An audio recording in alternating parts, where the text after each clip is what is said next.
Chapter 1. There you are, Lizzie. Jessica Wakefield left the group of boys and girls standing outside the Sweet Valley Middle School gymnasium and ran toward her twin sister. I've been waiting here for ages. Elizabeth studied her sister. Jessica's blue-green eyes were larger than ever, and she looked the picture of innocence, from her sunny smile to her sandaled feet. Jess, I've been waiting for ages, too, Elizabeth said firmly. Half an hour to be exact. We decided to meet in front of the school, not in back by the gym, remember? When it came to keeping appointments or being on time, Jessica was as different from her identical twin as night from day. Elizabeth never understood how Jessica could think about nothing but having fun all the time. And right now, all the fun was centered on cute Bruce Patman and the 2 slips of paper he was waving high above the heads of the students crowded around him.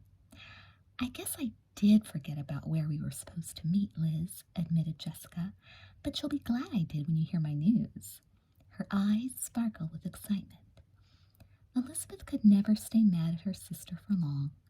Soon she found herself smiling and walking alongside Jessica to join the group gathered around Bruce. All right, she said with a laugh. What's the scoop? Boy, ever since you started up the newspaper, you sound just like a reporter, Jessica teased. Okay, news hound, get ready for the most important, spectacular, terrific flash ever. Tickets for the Johnny Buck concert went on sale this morning. Johnny Buck? So that was what all the excitement was about. Elizabeth remembered the last time the popular rock star had played in Sweet Valley. Half the kids in town had camped outside the Valley View Hotel, waiting for a glimpse of Johnny. The other half had managed to get tickets to his sell-out open-air concert at Sweet Valley's Seca Lake. Now, the Buck, as his fans called him, was coming back, and the whole school had caught rock fever. Everyone wanted to be part of the crowd that would hear Johnny play songs from his latest album, The Buck Stops Here. Elizabeth watched as Bruce pretended to hand the tickets to Caroline Pierce. Just as Caroline and her friend Elise grabbed for the treasures, Bruce pulled them away before either girl could touch them. Even if Caroline was the biggest gossip in Sweet Valley Middle School, Elizabeth didn't think Bruce was very funny.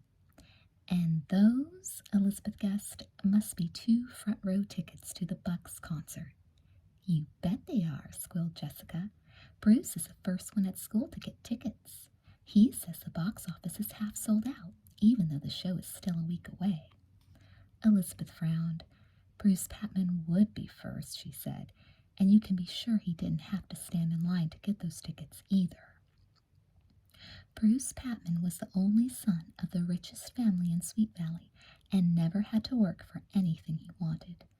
In fact, Caroline had told Elizabeth at lunch that day that Mr. Patman was planning to sponsor 2 Little League teams just so Bruce could be a pitcher. Who cares how he got his tickets? Jessica tossed her long blonde hair impatiently.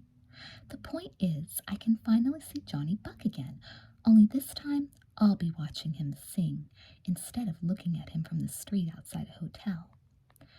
Both girls remembered how thrilled they had been the year before.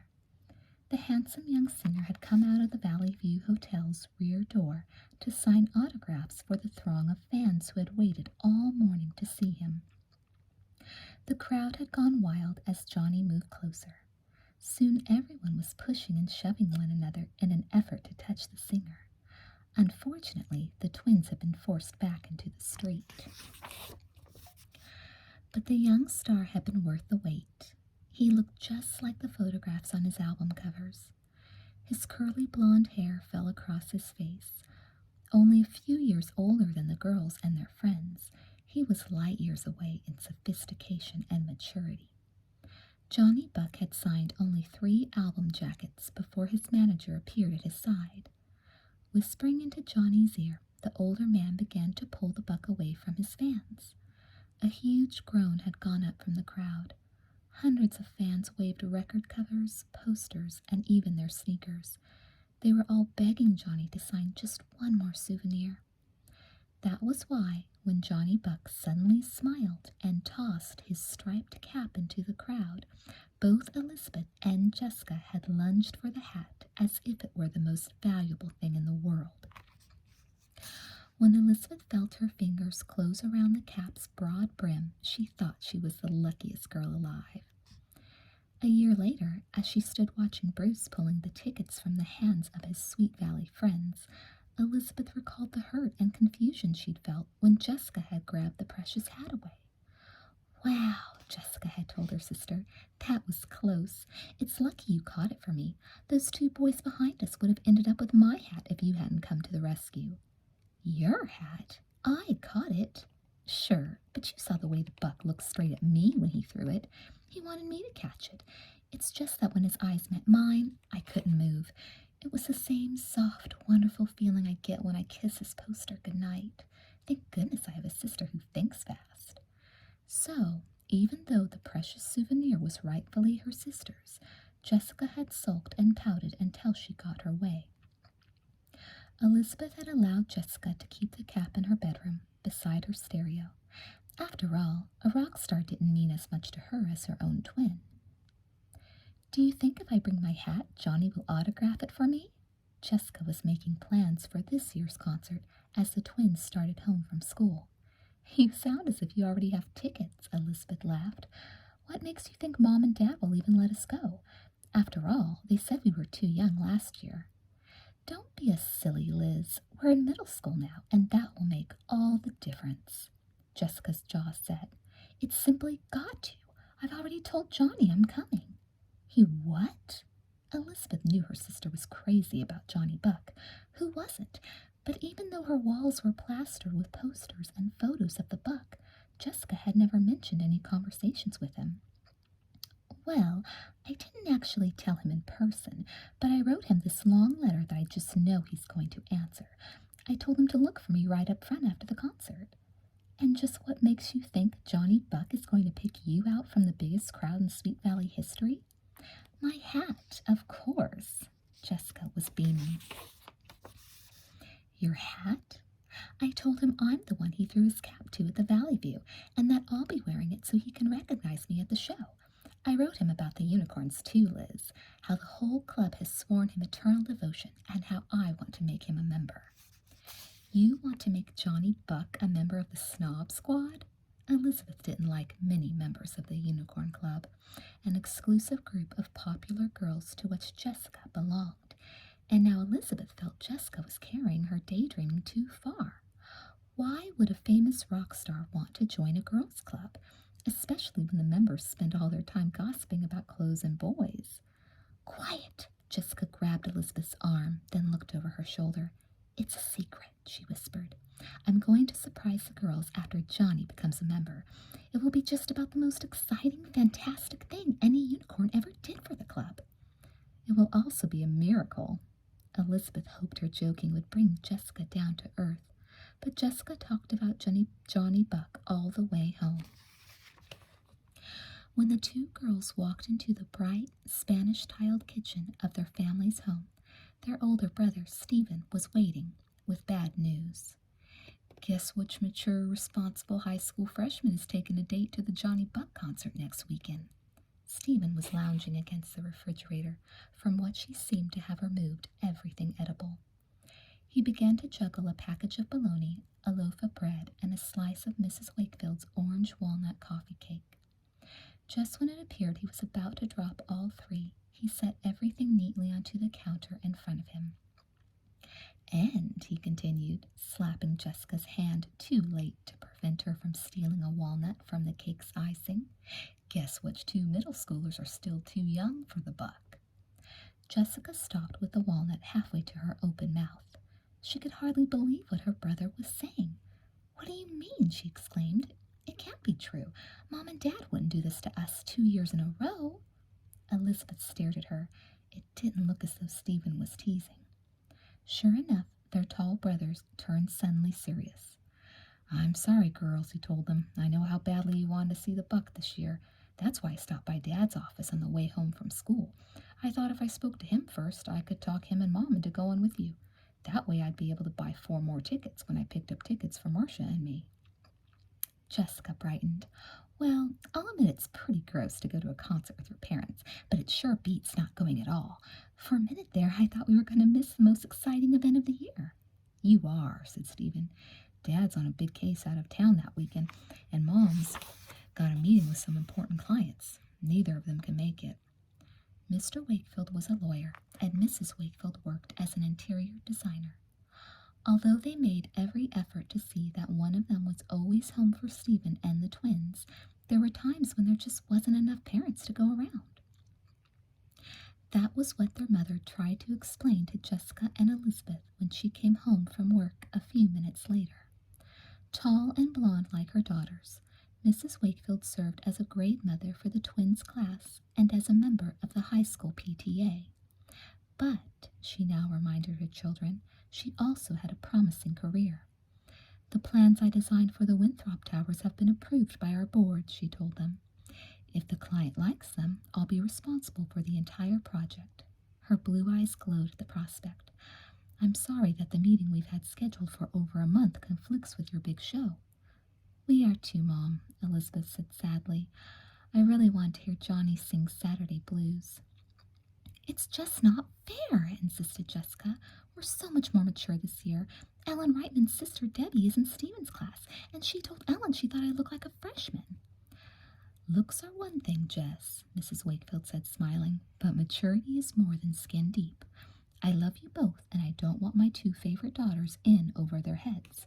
I'm afraid that's final." And it was.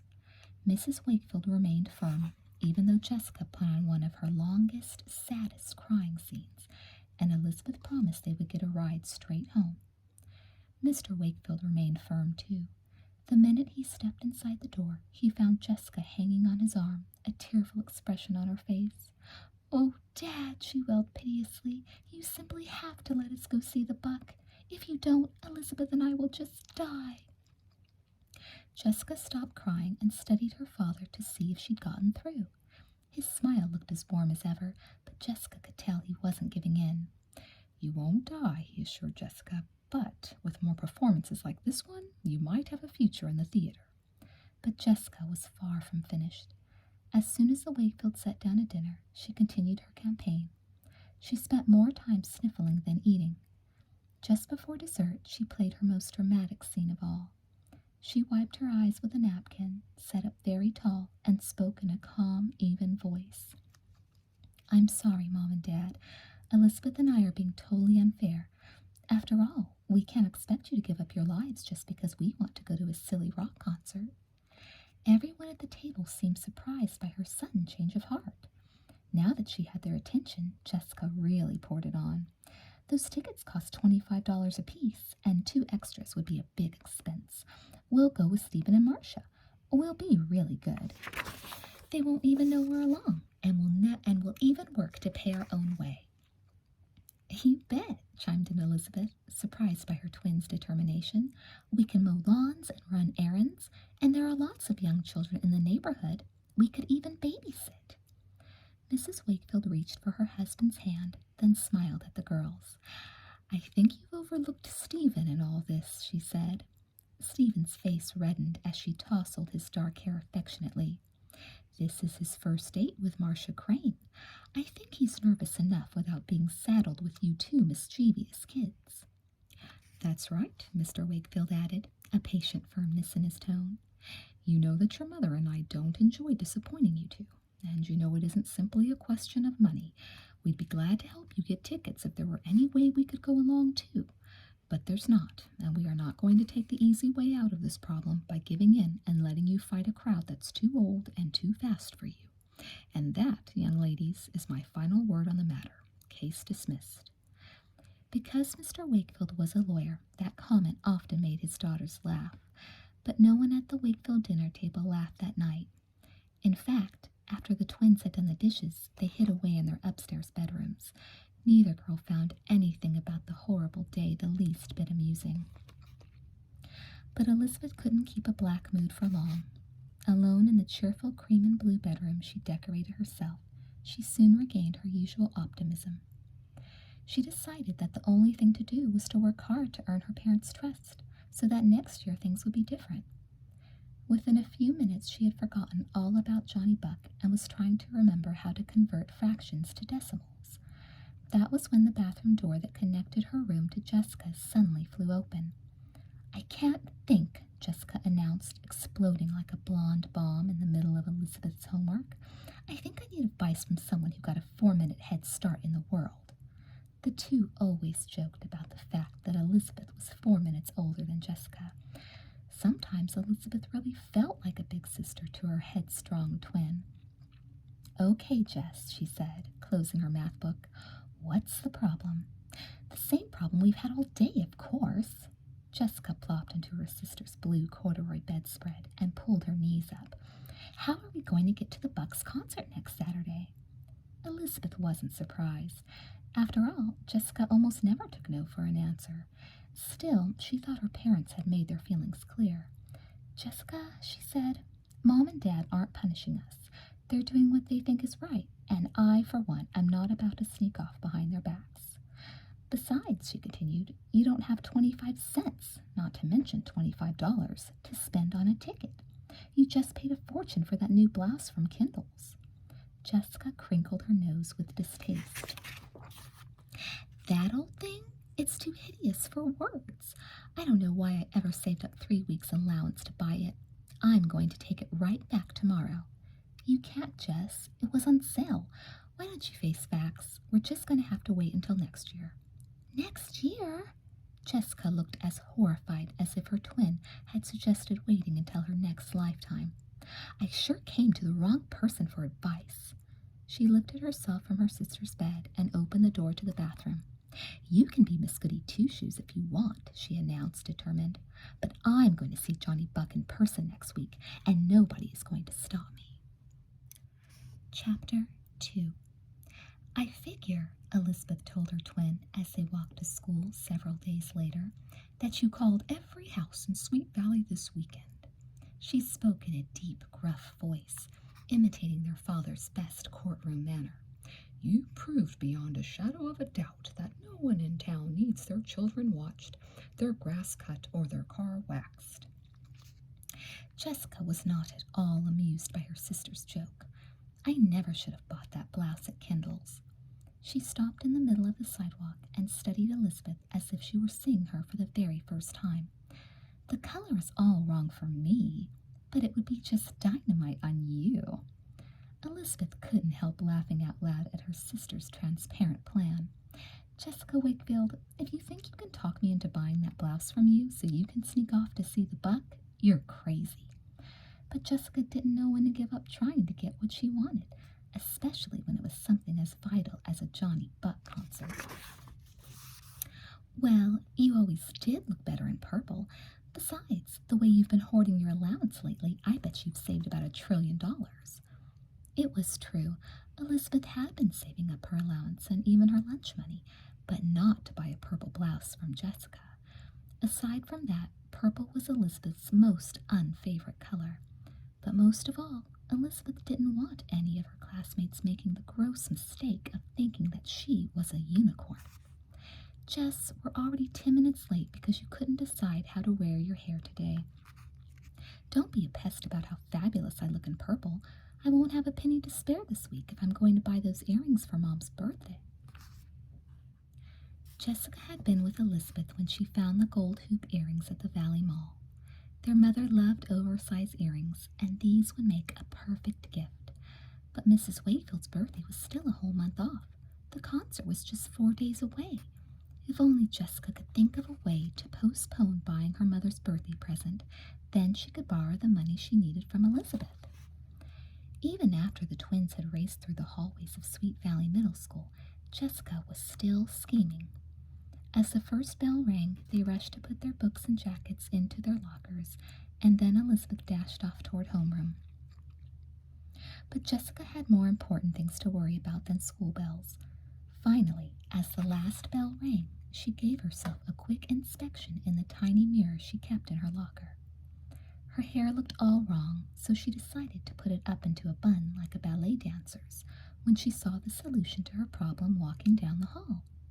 Amy Sutton, I'm simply dying to talk to you. Where have you been hiding? Jessica charged up to the tall girl with stringy blonde hair, who'd stopped a few lockers away. Balancing her books on one knee while she struggled with her combination lock, Amy looked at Jessica with startled blue eyes. She and Elizabeth were good friends, but Amy was not at all the sort of girl that Jessica sought out. Amy was too much of a tomboy for Jessica. What's up, Jessica? Amy succeeded in opening her locker and tumbling her books into the bottom so she could wriggle out of her denim jacket. Is there a booster practice after school today? Agile and athletic, Amy had recently made the Booster Club, a middle school cheering squad organized by some of the unicorns. Well, there is a practice, Jessica giggled and put her arm around Amy, but it's not at school. Standing next to Elizabeth's friend, Jessica realized triumphantly that she and Amy were practically the same height. It looked as if her troubles were over. I thought maybe you and I could go over some of the cheers at my house. Amy picked up the binder she needed for her first period class and slammed her locker shut. You mean you want me to come home with you? She couldn't help letting the surprise show in her voice. After all, Jessica had been furious with Amy for trying out for the cheering squad. Even though Amy was the best baton twirler on the squad, she had a feeling that Jessica still resented her. Sure, why not? Jessica's smile seemed sweet and genuine. We boosters have to stick together. Amy had always been at a loss for words around Jessica. But now, as Elizabeth's dynamic twin chattered and giggled, Amy began to feel that Jessica Wakefield actually liked her. Even though they were totally different, maybe they could be friends. And that was exactly what Amy told Elizabeth at lunch. Just think, she announced with shy pride, there will be 3 of us walking home from school together. Won't it be fun? Elizabeth was surprised and delighted that her twin had at last seen how wonderful Amy was. She remembered all the times Jessica had dismissed Amy and couldn't help wondering now about the sudden switch. That's wonderful, she told her best friend, but we'll have to make it a threesome next time. Mr. Bowman says the English office won't be free until after school, so I'll have to wait until then to run off the newspaper. Tell Jess I'll meet you 2 at the house as soon as I can. The photocopying seemed to take forever that afternoon. Mr. Bowman's coffee spilled on the entire pile of page 2s, and Elizabeth's stapler tore the pages instead of fastening them. It was well after 4:30 before a stack of 200 copies of the Sweet Valley Sixers was ready for distribution, and Elizabeth started home. When Elizabeth opened the door to the Wakefield's handsome split-level ranch, she heard shrill laughter coming from Jessica's upstairs bedroom. Elizabeth rushed upstairs and into her sister's room. She was shocked to find Amy standing in front of the full-length mirror, wearing the purple blouse Jessica had bought at Kendall's. It was a few sizes too big for her. Doesn't it look stunning? Cooed Jessica. She was sitting on her pink bedspread, looking at Amy as if she was wearing a designer prom dress. I mean, it's simply made for you, Amy. It's totally you. Amy caught Elizabeth's reflection in the mirror. She turned to face her best friend, the neckline of the purple blouse nearly falling off one thin shoulder. It seems a little big to me, she offered shyly. What do you think, Liz? Elizabeth hoped her face didn't tell Amy what she thought, because what she thought was that her sister was so anxious to see Johnny Buck that she didn't care whom she took advantage of. It made her angry and ashamed to see poor Amy swimming in Jessica's blouse. It's all set, Lizzie, purred Jessica, joining them in front of the mirror. Amy's buying my blouse. She looks terrific, doesn't she? Even though she was furious at Jessica, Elizabeth loved her twin too much to expose her nasty plot in front of Amy. But she wasn't about to let her trusting friend wear that purple tint to school. I think you're right, Amy, she said slowly. It is a little large on you, but I'll bet that sale is still on at Kendall's. I'm sure you could get that blouse in your size, even if it has to be a different color. She looked straight at Jessica and put her arm around Amy. Just because the unicorns are all colorblind, it doesn't mean the rest of us have to be. Amy studied herself in the mirror again. She had to admit that the blouse was much too big, even if Jessica's praise had made her feel gorgeous. I still think it's pretty, she told both twins. So pretty that I'm going right down to Kendall's after school tomorrow and find one of my size. Why don't all three of us go? I don't think I can. Jessica looked away quickly. The unicorns are meeting at the Dairy Burger. Besides, she added, giving her sister a wounded look, I'm going to be busy thinking up ways to make lots of money, fast. Jessica continued to look wounded long after Amy had left. Throughout dinner, her tragic expression and angry silence would have convinced anyone that it was Elizabeth, not Jessica, who had tried to take advantage of Amy. I hope you're satisfied, she wailed as the twins loaded the dishwasher. Now everything's ruined and I'll never get to see Johnny. Elizabeth plunged her hands into the soapy water and scrubbed a muffin tin extra hard to keep from exploding. There are other ways to make money, she told Jessica, without tricking it away from someone. Elizabeth couldn't believe that Jessica had almost let Amy make a fool of herself just to get what she wanted. Elizabeth was as embarrassed as her twin should have been. Suddenly Jessica stopped pouting. She turned and faced Elizabeth. You're right, big sister, she said in her best making-up voice. She hated it when Elizabeth got mad at her. After all, unicorns or no unicorns, her twin was her very best friend on earth. Let's call a truce, Lizzie. I won't hold any more clothes sales if you'll stop thinking I'm so awful. Elizabeth burst out laughing. It's a deal, little sister. Why don't we seal the bargain with shakes at Casey's place? The twins loved the old-fashioned ice cream parlor with its round marble tables. The list of flavors went from one end of the counter all the way to the other.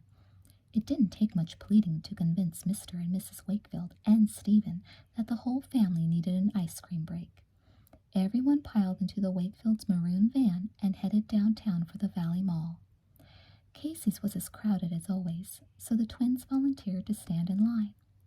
The others found the only empty table in sight.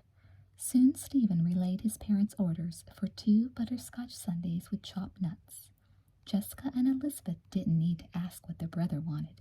He always ordered the Casey special, 4 scoops of ice cream on a walnut brownie with whipped cream, chocolate syrup, cookie crumble, and a maraschino cherry. As the long line of customers inched forward, Jessica began to glance around the room absently for something to take her mind off waiting. She noticed a bulletin board hanging to her right and studied the jumble of notices and flyers pinned up on it. There were a few messages about cars for sale. Several notes were from people offering piano lessons in their homes. Every note pinned to the board, Jessica realized wistfully, had been written by someone trying to earn money. Maybe if she had thought to put up a message of her own a week ago, she could have earned her ticket to see Johnny Buck. Now there was no hope left at all. Then her eye caught a sign that stood out from all the others. It was written on blue notepaper in very neat, elegant handwriting. As soon as Jessica realized what the note said, she tore the card off the bulletin board. That's it, she squealed, jumping up and down in the middle of the long line, nearly stumbling into the arms of a woman behind her. Liz, I forgive you completely. Everything's going to be fine. In fact, everything's going to be just perfect. Elizabeth felt happy to see her sister so excited, even without knowing why. Jessica's enthusiasm was always contagious. What is it, Jess? She asked. What's written on that piece of paper? Jessica folded the blue notepaper carefully and slipped it into the pocket of her jeans. Oh, nothing, she said, sounding mysterious. Just the answer to my prayers. That's all. Chapter 3. As soon as the Wakefields arrived home from Casey's, Elizabeth and Stephen groaned and buckled down to their homework. But Jessica could think only about the exciting discoveries she had made on the bulletin board at the ice cream parlor.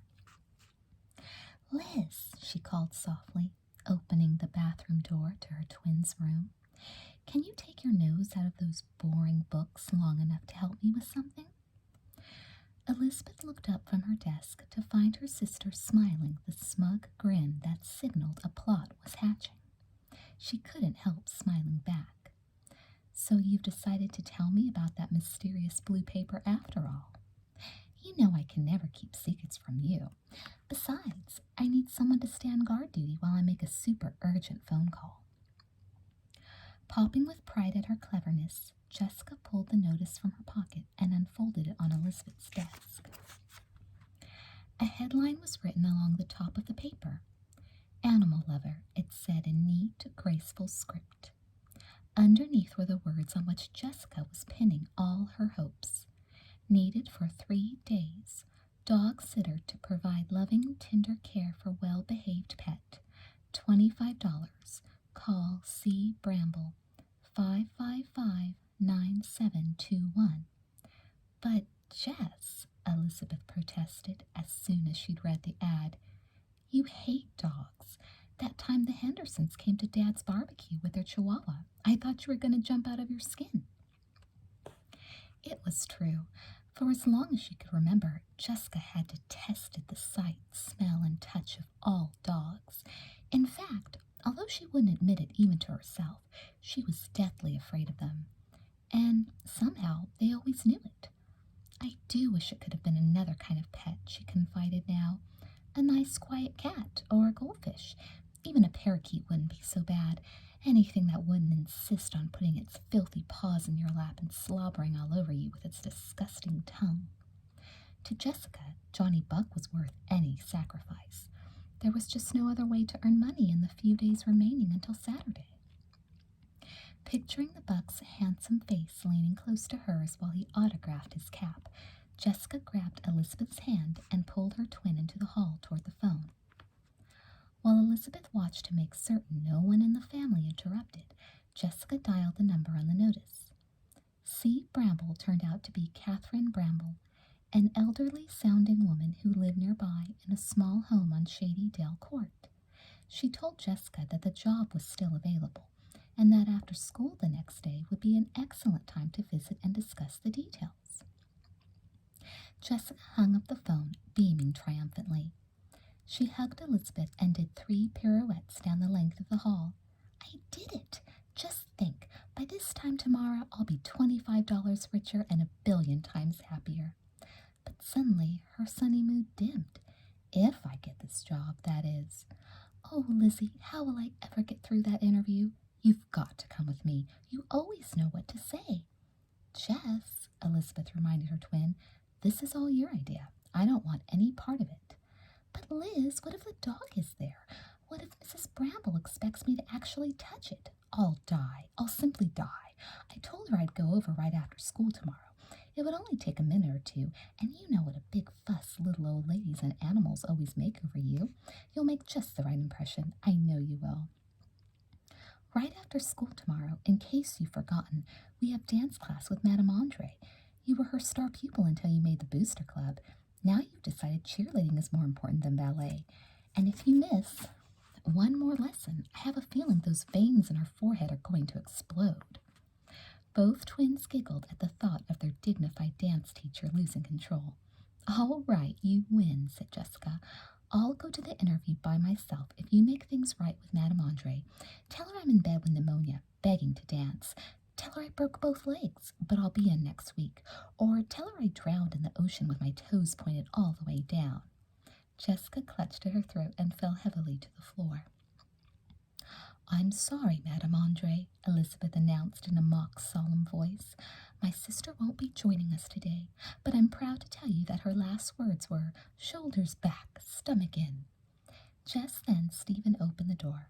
He found his sisters collapsed in a hysterical heap, laughing so hard they had tears in their eyes. You two, he said, are definitely weird. Stephen didn't change his opinion the next morning at breakfast, when he overheard Elizabeth giving Jessica some last-minute instructions. Just remember, he heard her say, hold your hand out so he can lick it before you try to scratch his ears. I always thought you were the sensible one, Stephen told Elizabeth as he scooped up his books from the sideboard and headed for the front door. But if you think that's any way to get a boyfriend, I'm glad I'm not in 6th grade. Elizabeth laughed out loud as the door slammed and Stephen disappeared, but Jessica was too worried even to smile. All the way to school, she thought anxiously about her interview with Mrs. Bramble. At lunch that day, she didn't even joke about how many meatballs plump Lois Waller had put on her spaghetti. Instead, she sat quietly, listening intently to her twins' advice on the care and feeding of dogs. By the time 3:30 came and she was actually standing outside the door of 132 Shady Dale Court, Jessica was a nervous wreck. It was a relief to find that Mrs. Bramble was a friendly woman. Her gentle smile had a way of making Jessica feel at home right away. Best of all, Jessica noted as she took a seat on the blue-flowered sofa, there wasn't a dog in sight. From the neatly carpeted living room to the open kitchen and bedroom, she didn't spot so much as a discarded bone or a single dog toy. Relaxing, Jessica sank into the plump sofa and half listened as Mrs. Bramble described her trip. She planned to visit her family south of San Francisco. She'd be gone only a few days, she told Jessica, and would be back on Saturday. Johnny Buck's concert was Saturday afternoon.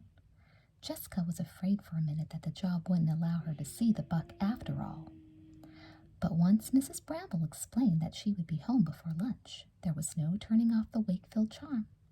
Within minutes, Mrs. Bramble decided that she had never met anyone as fond of dogs as her young visitor. Jessica became lively and animated, chatting about the countless dogs in her life. And, she assured her prospective employer, my whole family loves dogs as much as I do. I just know that if I brought your dog home, all of us would be fighting over who got to take care of it. My dear, that's so wonderful to hear. Mrs. Bramble was smiling with delight. That's just what we'll do then. Jessica, who was about to list all the animal charities to which her parents contributed, stopped in mid-sentence. We will? Of course, it's a fine idea. Quite frankly, I hadn't planned on giving this job to a school child. My Sally needs a lot of attention during the daytime, so I intended to ask someone to stay here in my house with her. Mrs. Bramble looked at Jessica as if the matter were already decided. But since you're so fond of dogs, and since your family feels the same way, I guess Sally will just move in with you for a few days. Now, you're sure your mother won't mind? Jessica wasn't sure at all. In fact, she remembered only too well the time their neighbor's poodle ate the begonias out of all the planters around their pool. Mrs. Wakefield hadn't sounded like a dog lover at all when she sent the culprit howling back to his own backyard. Mind? Why, of course not. Jessica sounded much less confident than before. Everyone will certainly be surprised. You bet they will, she added grimly to herself. How was she ever going to explain this to her parents? Then it's all settled. You can pick up Sally tomorrow night, because my bus leaves first thing Thursday morning. Isn't that wonderful news, Sally? You're going on vacation, too. Jessica suddenly swallowed the cookie Mrs. Bramble had given her without chewing it. Was the woman's dog an imaginary pet? Jessica looked around the room again, but still she saw no sign of a dog. Come on, dear, coaxed Mrs. Bramble. Come and meet your new friend. The little woman clapped her hands, and Jessica leaped from her seat. The oldest, fattest cocker spaniel she had ever seen crawled sleepily from underneath the sofa. Sally, this is Jessica. Jessica, this is Sally, said Mrs. Bramble, looking very pleased with both of them. Jessica stood rooted to the spot, staring into Sally's teary brown eyes. She shuddered to think that this horrible old beast had been snoozing just underneath her feet while she'd been talking with Mrs. Bramble. Sally, mildly interested in the new visitor, walked slowly toward Jessica. She looked very much like an oversized dust mop swaying across the floor. Jessica held her breath and dropped to her knees beside the dog. Hello, Sally. She forced herself to hold out her hand the way Elizabeth had taught her. She shut her eyes tight as the old dog licked it with her tongue. She looks just like I pictured her, she told Mrs. Bramble. She's my old darling. The woman beamed at Sally, who now began to dig her sharp claws into Jessica's newest pair of jeans, while she licked Jessica's face as thoroughly as if she were washing it. Sally and I have been together ever since she was a tiny, frisky puppy. Jessica nodded and smiled, summoning all her willpower to keep from pushing the lumpy dog from her lap. She wasn't sure how, but she managed to sit with Sally for another 10 minutes while Mrs. Bramble recited an endless list of instructions. Sally, it seemed, ate only soft dog food because she had very few teeth left. She needed to be fed and walked twice a day. Please, my dear, Mrs. Bramble begged Jessica, take good care of my precious. The elderly woman's eyes misted over as if she were going to cry. I don't know what I'd do without her." Jessica, who had hardly heard a word, assured Mrs. Bramble that her dear pet would be in the best of hands. The dog would be fed and stroked and spoiled, and yes, of course, hugged at least 3 times a day.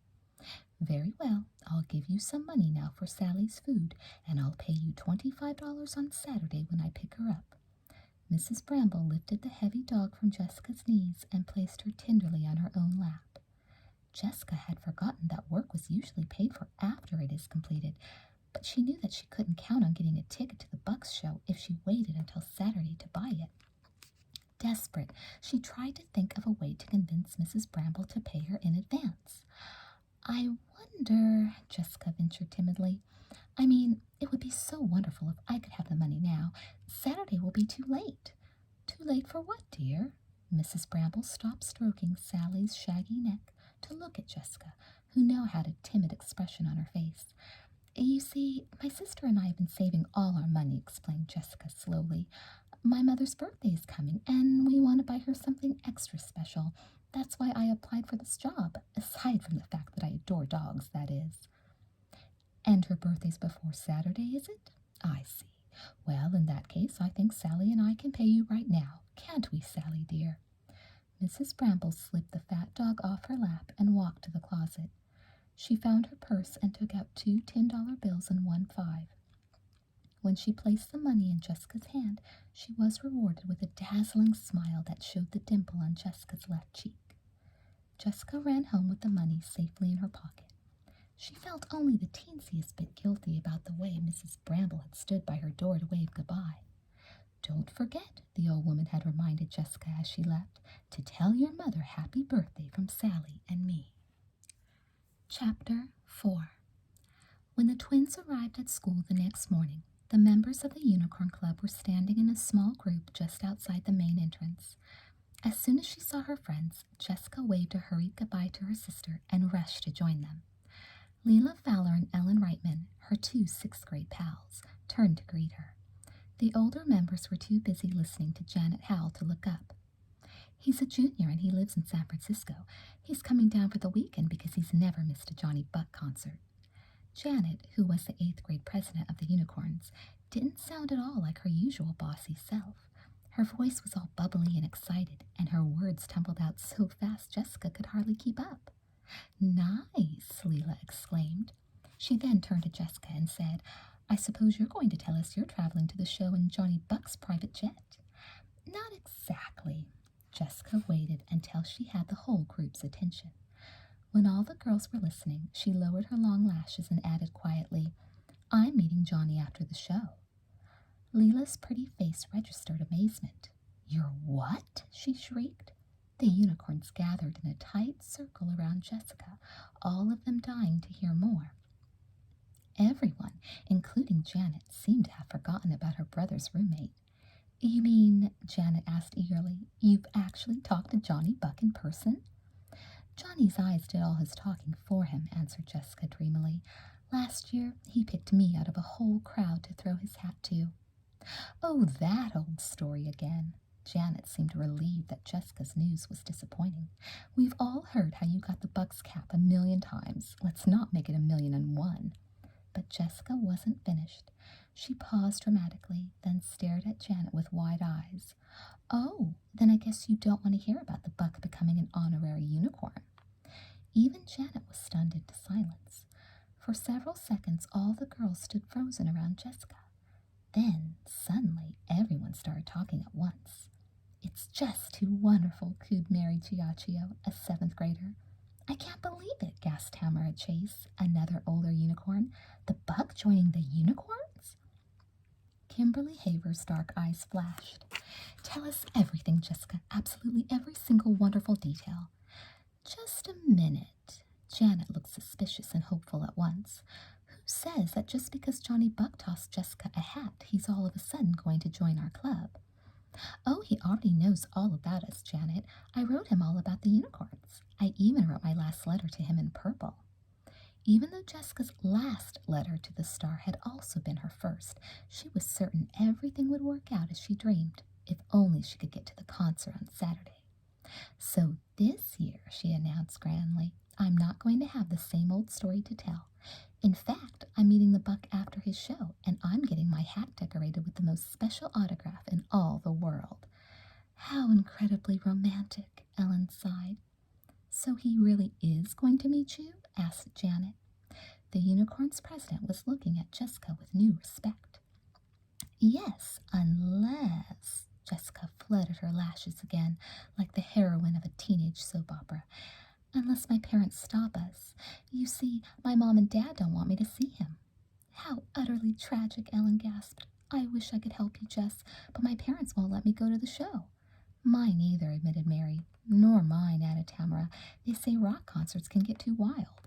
Jessica was surprised that the Wakefields weren't the only parents in town who had decided that the concert was off limits this Saturday. A week ago, she'd been convinced that she and Elizabeth would be the only kids in Sweet Valley to miss the show. "Of course I'd offer you a ride," said Janet, sounding too sweet to be true. "But my brother says his roommate drives a tiny little car, so I'm afraid there just won't be any extra room." "That's okay," Leela announced, coming to her friend's rescue. "Jessica can go with me." Everyone knew that Leela's father was much too busy building and setting up new plants to care what his spoiled daughter did with her time. "I'm sure your parents would let you sleep over at my house on Saturday, Jess. You don't even have to mention the concert." Jessica was thrilled. It was a perfect plan. The fact that it had to be kept secret made it even more exciting.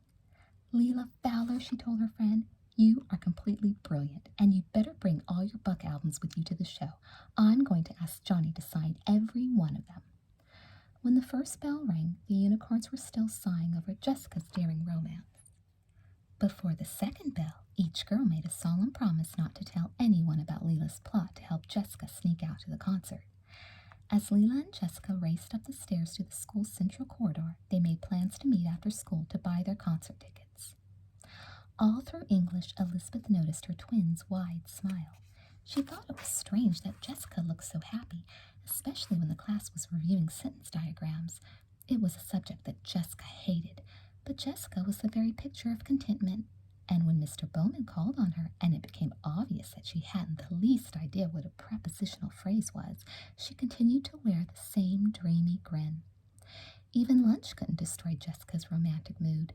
The fact that the cafeteria was serving everyone's all-time least favorite meal, creamed beef with scalloped potatoes, didn't seem to make any difference to her at all.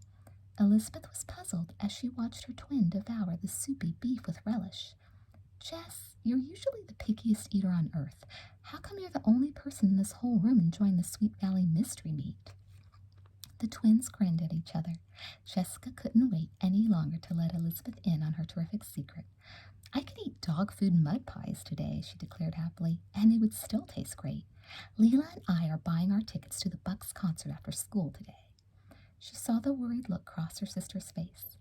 "Best of all, I don't even have to lie to Mom and Dad. I'm sleeping over at Leela's on Saturday. It's all set." Elizabeth knew very well what that meant. It meant that their parents would try to make up for Jessica's missing the big concert by agreeing to let her spend the night with her friend. It also meant that Jessica could sneak off with Leela to Secca Lake. It meant that, as always, Jessica would get what she wanted.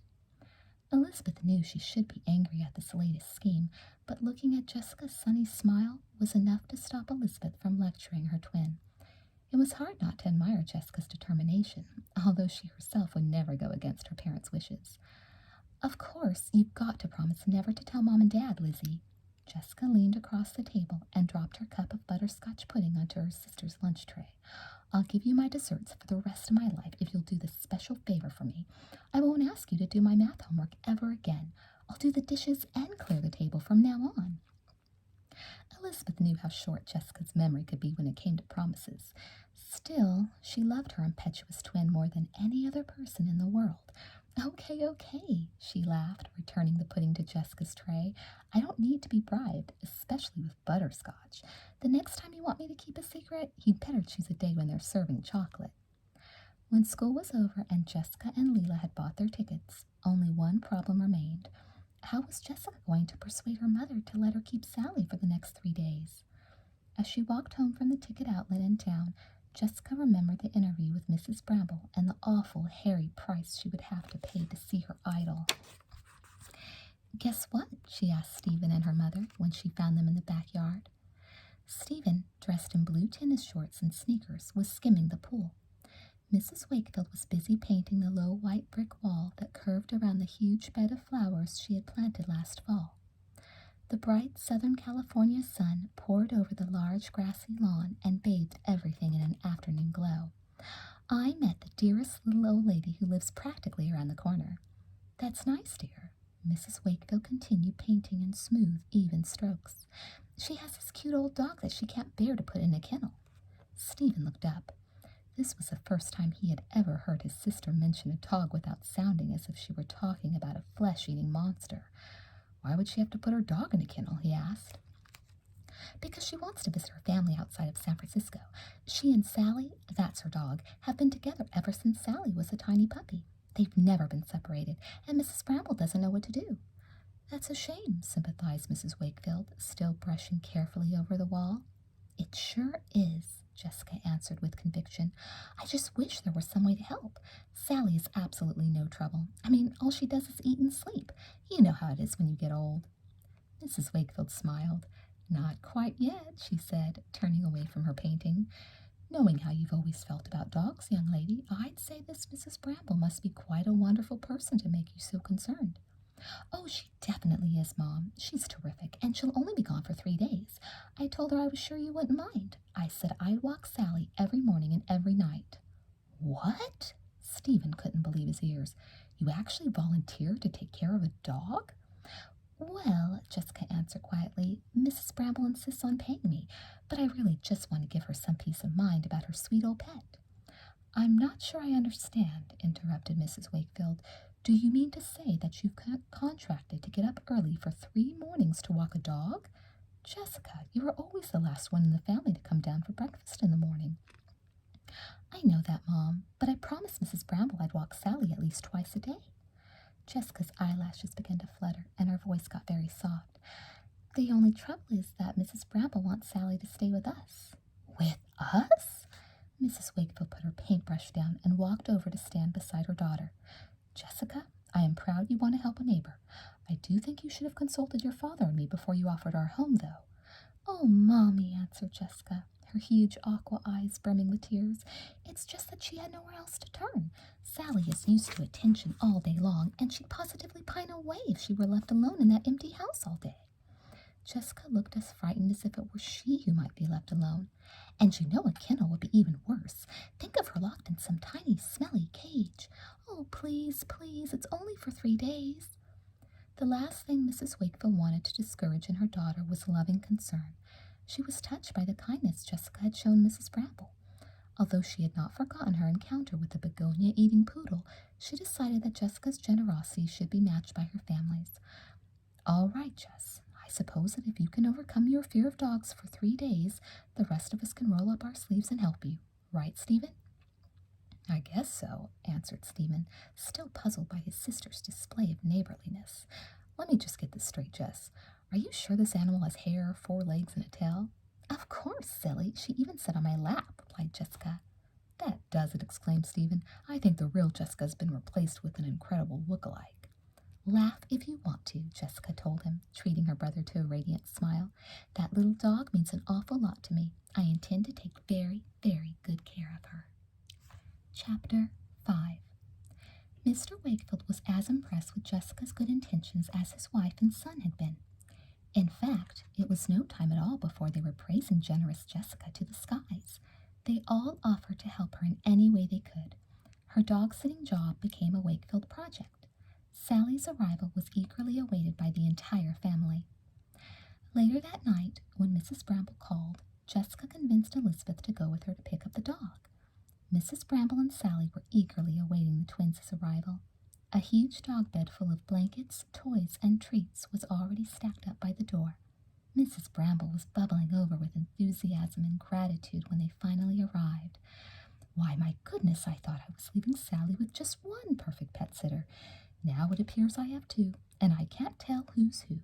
She clapped her hands with delight, looking from one girl to the other. This is my twin sister, Elizabeth, Jessica explained. This is Mrs. Bramble.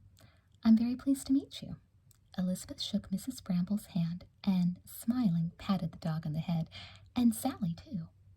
I can't tell you what a relief it is, Mrs. Bramble told Elizabeth, to know your sister will be watching my dear Sally. As she talked, she piled the dog bed and goodies into Elizabeth's arms. I can't think of anyone who could give her more love. Elizabeth, wondering how her dog-shy twin had managed even to stay in the same room with Sally, nodded and asked if there was a number where Mrs. Bramble could be reached.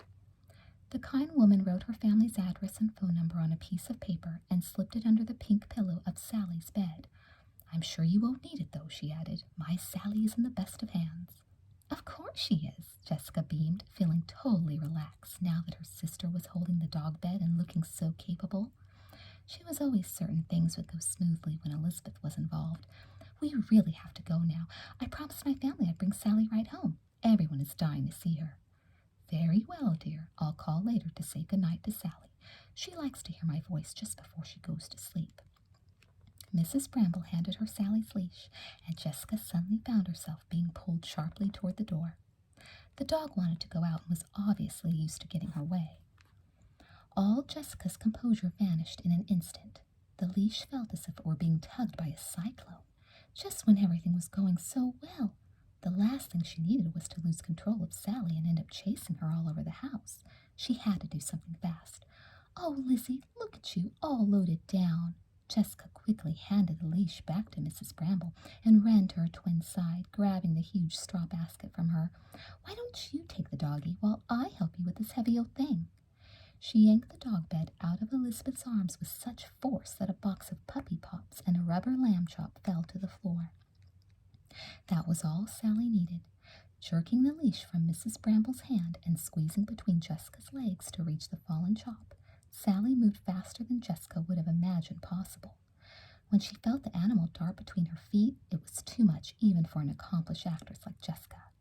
Screaming as if she'd been attacked by vampires, Jessica dropped the dog bed and covered her face with her hands.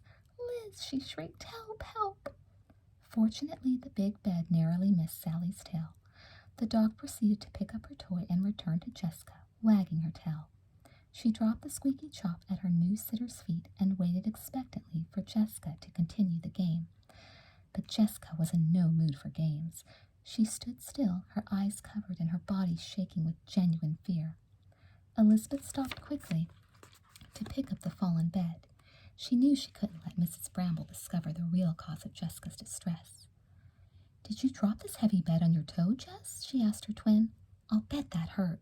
Why don't you try walking around outside until it stops throbbing?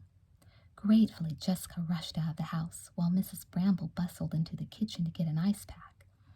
Elizabeth played inside with Sally. Minutes later, limping bravely, Jessica insisted that she didn't need the ice. Finally, with more last-minute instructions from Mrs. Bramble and Elizabeth holding Sally's leash, they started for home. Elizabeth Wakefield, you are a lifesaver. Jessica was smiling again as they left Shadydale Court and turned toward their own street. What would I ever do without you? It wasn't the first time she had asked that question, and somehow Elizabeth was sure it wouldn't be the last. Sally made herself at home with the Wakefields immediately. Mrs. Wakefield put the dog bed in a corner of the kitchen, and Mr. Wakefield found an old shag throw rug to cover the slippery floor. Stephen collected sticks from the yard so he could play fetch with Sally, and Elizabeth poured fresh water in Sally's red bowl beside the bed. The only Wakefield who didn't fuss over the new arrival was the one being paid to care for her. Jessica kept remembering how Sally had broken free and frightened her at Mrs. Bramble's. Now that there was no need to pretend that she dearly loved animals, she began to treat the dog as if it had a disease. When it was time to feed Sally, Jessica discovered that the smell of dog food turned her stomach. She begged and pleaded until Elizabeth agreed to feed her instead. When it was time to take Sally for her evening walk, Jessica suddenly remembered all the homework she'd been putting off. Goodness, Liz, she told her twin, you're so good with Sally and such a whiz at science. I bet you could take care of both before poor old me has even finished answering my first question. The next morning was no different from the night before. Jessica was the last one down for breakfast, and Sally, anxious for her first walk, met the sleepy girl with her leash in her mouth.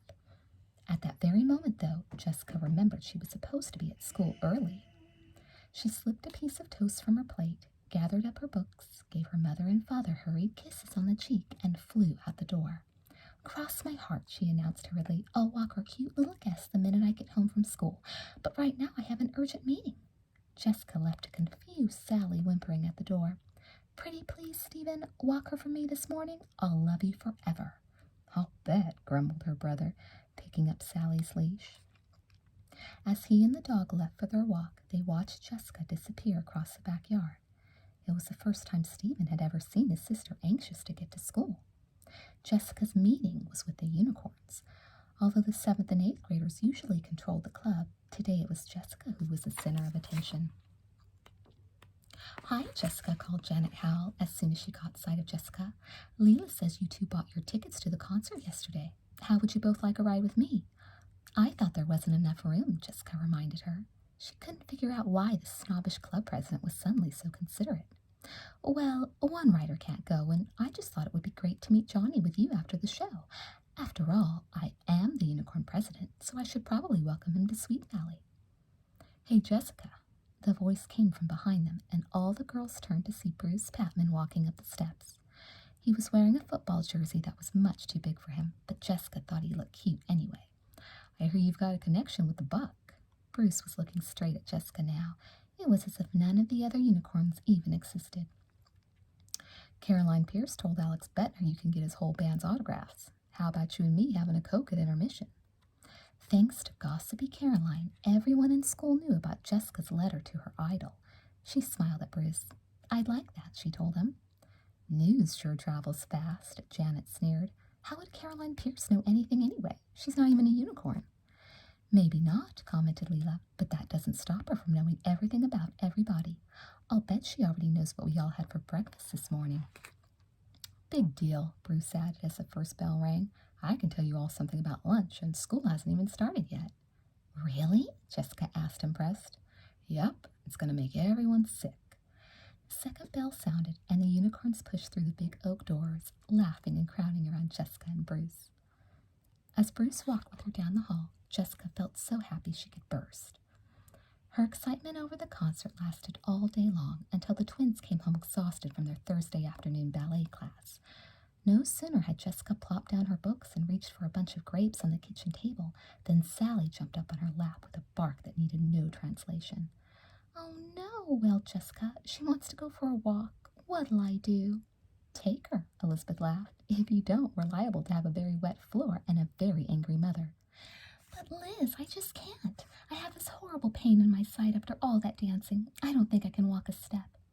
Jessica studied her sister, then winced as if her pain were too much to bear. "Do you think you could take her for me, Lizzie?" She knew from experience that if she begged with just the right amount of urgency, Elizabeth almost never said no. Just this once. Elizabeth, on the other hand, knew from experience that Jessica's pains usually appeared whenever there was work to do. But the dog looked so shaggy and dear, she decided that a walk in the Sweet Valley twilight might be more fun than arguing with her twin. As Elizabeth and Sally started off, the phone rang. Despite the twinge in her side just a moment before, Jessica dashed to the phone with the speed of an Olympic gymnast. "Hello," she said eagerly, hoping it was Leela to discuss Saturday's plans. "Hello, dear," Mrs. Bramble's sweet old voice answered. "I'm just calling to see how you and Sally are getting along." "Oh," Jessica sighed, trying not to sound too disappointed. "Your doggie's just fine. She loves her walks, and she's eating really well. I just can't tell you how crazy I am about her." "Wonderful. I knew I wouldn't have anything to worry about. I'll just tell her good night and then let you go." "Sally can't come to the phone now, Mrs. Bramble. She's out walking with my sister," said Jessica. "I had to sit this one out. I'm afraid I can't walk too well." "I'm so sorry, dear. Is that toe still bothering you?" "Well, don't you worry. Sally and I are going to make it up to you. I've bought you a little surprise I'm bringing back with me." "Oh, Mrs. Bramble," bubbled Jessica, "you shouldn't have.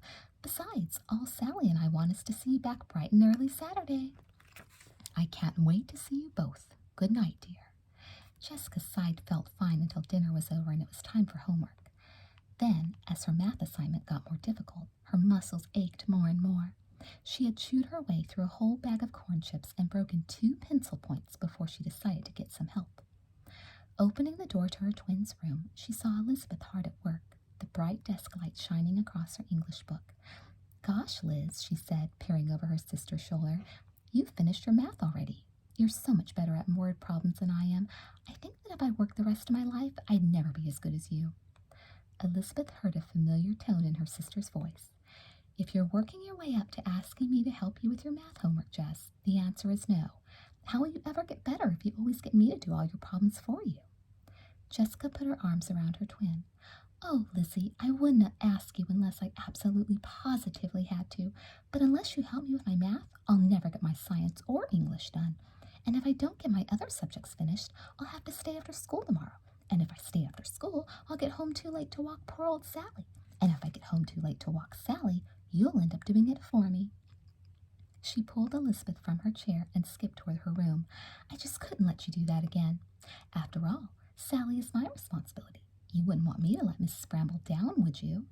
Elizabeth smiled as she followed her twin into the pink and white bedroom. She had to admit that no one in the world was better at thinking up reasons for other people to do her work. If you'll do this for me, big sister, I'll be eternally grateful. What? I know, interrupted Elizabeth, wiping the corn chips off Jessica's math book. What would you do without me?